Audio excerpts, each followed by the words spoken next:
जल जो है, जो देख रहे हैं, जल बहुत छोटे छोटे अणुओं से बना है। H2O हाइड्रोजन और ऑक्सीजन के अणुओं से जल का निर्माण हुआ है। H2O जल का क्या होता है? H2O तो हाइड्रोजन और दो हाइड्रोजन और एगो ऑक्सीजन से क्या बना है? जल बना है। अणु है इसमें। जब जल के अणु वर्णात्मक पारगम्य झिल्ली से, जब जल के अणु वर्णात्मक पारगम्य झिल्ली से होकर उच्च जल की सांद्रता से निम्न जल की सांद्रता की ओर आती है। निम्न जल की सांद्रता की ओर क्या करती है? आती है।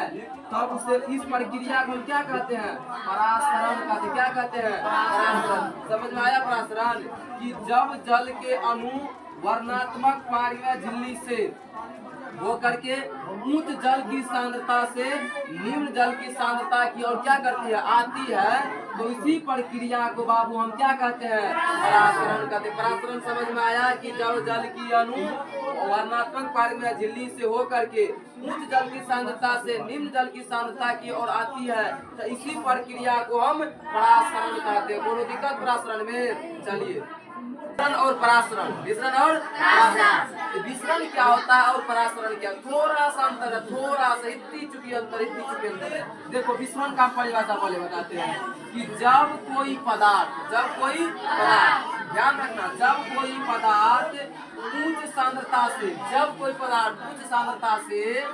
निम्न सांद्रता की ओर आती है। कहाँ आती है? जब कोई पदार्थ उच्च सांद्रता से निम्न सांद्रता की ओर आती है, गमन करती है, तब उसे हम कहते, जानते कौन चीज? मिश्रण कहते हैं। कि जब कोई पदार्थ उच्च सांद्रता से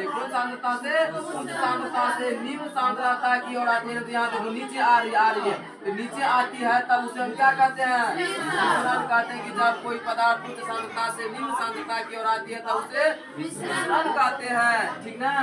अब कहते हैं परासरण किसे कहते हैं? आइए ना बाबू लड्डू गोपाल सब, परासरण किसको कहते? देखो कि जब जल के अणु, जल में होता है ना अणु H2O यानी दो हाइड्रोजन एगो ऑक्सीजन बना जल, तो जब जल के अणु वर्णात्मक पारगम्य झिल्ली से, कौन पारगम्य झिल्ली से? वर्णात्मक पारगम्य झिल्ली से होकर उच्च जल की, कहां से? उच्च जल की सांद्रता से निम्न जल की सांद्रता की ओर क्या करती है? आते हैं या जाते हैं, तब इस प्रक्रिया को हम क्या कहते हैं? परासरण कहते हैं। आज मिश्रण और परासरण समझ में आया?